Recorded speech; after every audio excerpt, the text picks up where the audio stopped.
Okay, you ready? Hello, it's good to see you here today. I'll say hello,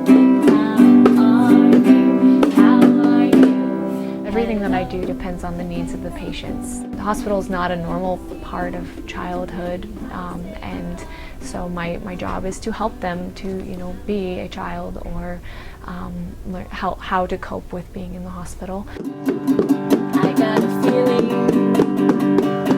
that today is going to be a good day, that today is going to be a good day, that today is going to be a good day. I met Grace at the beginning of her stay here.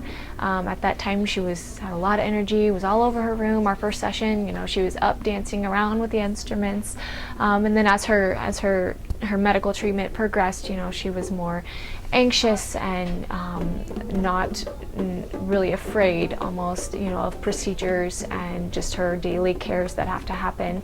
And these kids, they don't get a choice in these cares or when to take their meds or when to go to a procedure. And so when I come in, I like to give them as much choice as possible. So got a whole box of instruments, and they get to choose different instruments that they want to play or different songs that they want to sing. And with Grace, she loves Disney songs. That was really very therapeutic for her, just to go through a Disney book and sing and put instruments with the different songs. I don't like staying in the hospital. I just stayed brave because I knew that I had to do it, so I didn't freak out. 1, 2, 3. One of the things that I like about her is that she has a lot of Disney songs.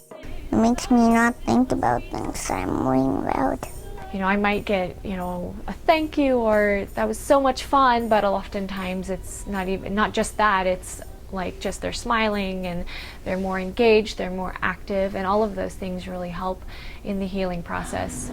Hello to John, it's good to see you here today. I say hello and how are you? John's turn.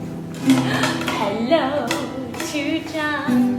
It's good to see you here today. I say hello and how are you? How are you? John is a little 2-year-old with Down syndrome. There's been several times that I've been in there and he's not very happy, and Mom's like, well, let's do some music, and his mood just switches, and it's really amazing for me to see. When we first found out that John was diagnosed with leukemia, they gave us lots of information, information overload basically, and I don't really remember too much of that, but I do remember them saying that they had a music therapist on the floor. Twinkle, twinkle, little star. We get to see him, in the pure state of joy, and we don't get to see that a whole lot in here. I think this is a program that is needed. It's kind of outside the box when you think of medical treatment, but it's definitely a healing art, I think, and Jessie does a terrific job. She's patient with John. She lets him choose what he wants to do. Lots of times he's not cooperative. Lots of times he's not really focused on things, but she sticks with it, and every time she's here, it's like I said, it's a highlight of the day. It's a highlight of the week, and I thank Jessie so much for it. And I certainly hope this program continues because there's so much value in it. You might not be able to track it in terms of white blood counts and things like that, but it definitely makes a difference. And for people in the hospital, especially long term, this is something that's really needed.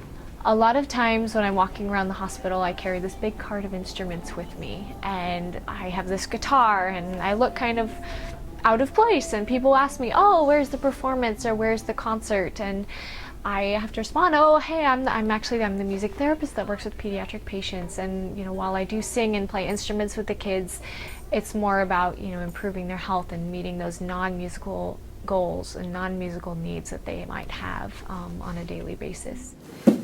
See you later, alligator. After a while, crocodile. See you later, alligator.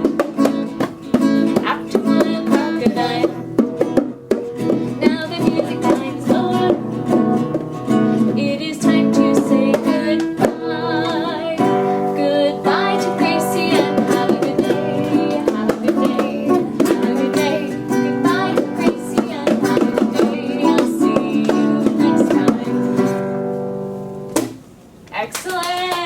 High five. Very nice.